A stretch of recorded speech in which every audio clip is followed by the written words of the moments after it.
Hello everyone. In today's video, I want to talk about methods in Java. Even though we haven't talked about methods in depth, we have been using them since the very beginning of this tutorial series. So creating and calling methods are a very big part of Java programming. The purpose of methods are to modularize your code base. So instead of put all the functionalities into a single program, we can break up the problem into small pieces so that each piece is focusing on a specific problem, and then we can write methods to solve that problem, and then we can put all the methods back together to solve the bigger problem. This type of divide and conquer approach will increase your code's readability, maintainability, as well as scalability. So now let's take a closer look at our greeting methods in the person class. So in order to create a method, we first need to provide a access modifier. This is the same as we talked about before. There is public, private, package private, and protected, right? After the access modifier, we have a return type. So the return type is the data type that you want the method to return to the caller once the method is finished executing. Okay, it can be like all the primitive data types, right? Integer, float, double, char, string. It can be an array. It can be other objects, right? In our case, the return type is void. This means that we don't have a return type, so we don't want to return anything to the caller. Okay, and that's fine. Just use void. And after the return type, we have our method name, and then followed by a parentheses. Inside the parentheses should be our parameter list. This list should be the parameter that the method wants from the caller. So the caller will pass these parameters into the method. In our case, we don't want to pass any parameters into our method, so we just leave it empty, we just leave it blank. Okay, and then it's our curly braces, and it's our method body. Okay, and this is a very easy example because we only want to print out the hello plus first name and last name. Now let's take a look at another example, which we need to return something, and then we need to take in some parameters. Let's say, for example, we want to be able to set the height and weight for the person, right? And then we need to create two methods for set height and set weight. So let's do that. So first, let's do height. So I want to be public, and then it should be void because I just want to set the height. Set height, and then like this. Now we need to take in the parameter, which is the height that we want the person to be, right? So it is an integer, right? Int h. I just say h. Now inside of here, we want give the h to height. So we say this dot height equals h. Now the same thing for weight. We do public void set weight, right? And the parameter list should be an integer for weight. Now we do this dot weight equals w. So this is how we set height and weight. Now let's try to set it in our main class. Let's try to call on our John Doe here. So let's try person dot set height. Let's say he is 180 centimeter, and then let's say person dot set weight. He's let's say 68 kilograms. Okay. Now let's try to print that out and see if we got it right. So system dot out dot println,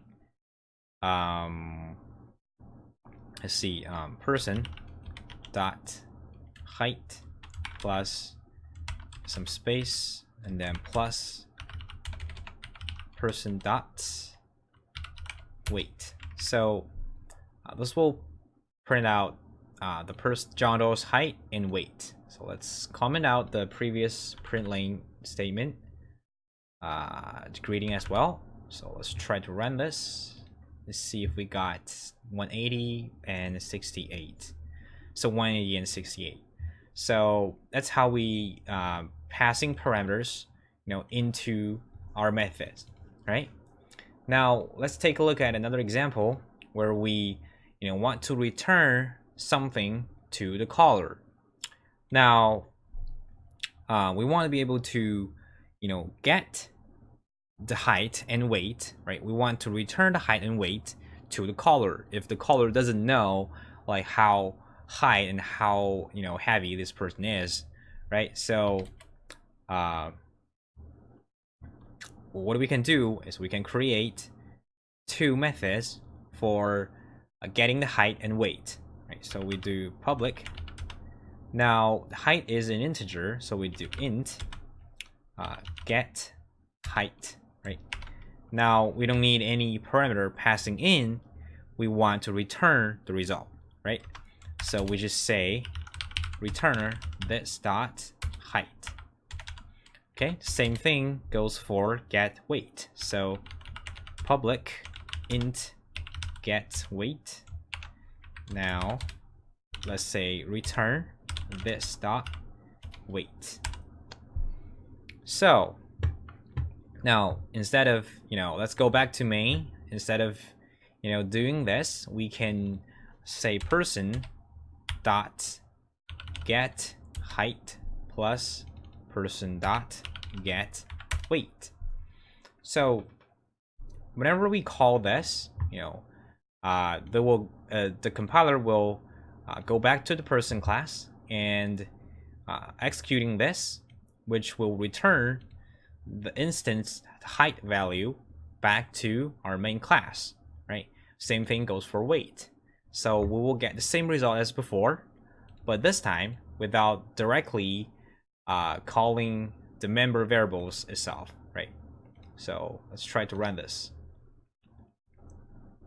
Right, we got the same result as before.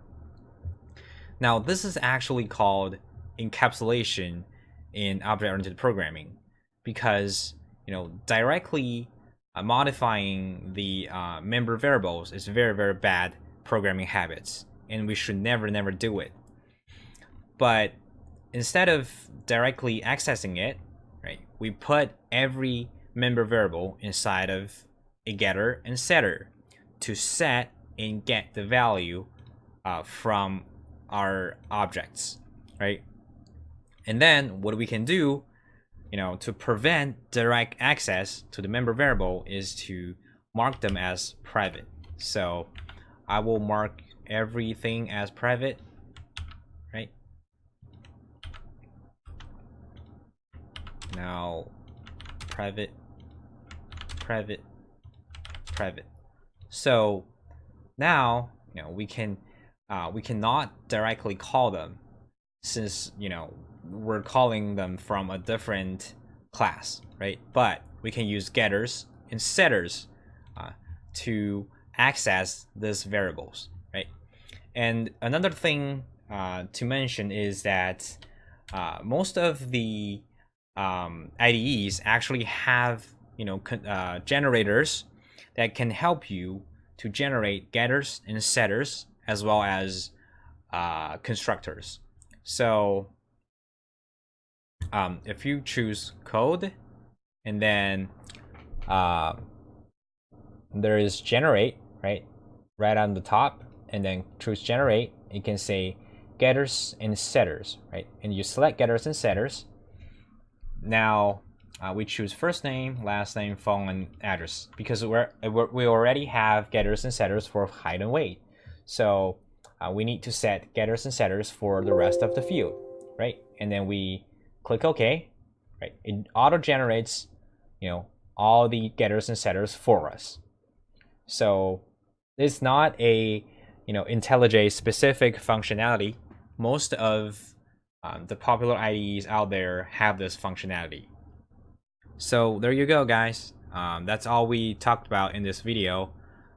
We learned how to create and calling methods, and also a little bit about encapsulation. Hope you guys learned something, and thanks for watching. See you guys next time.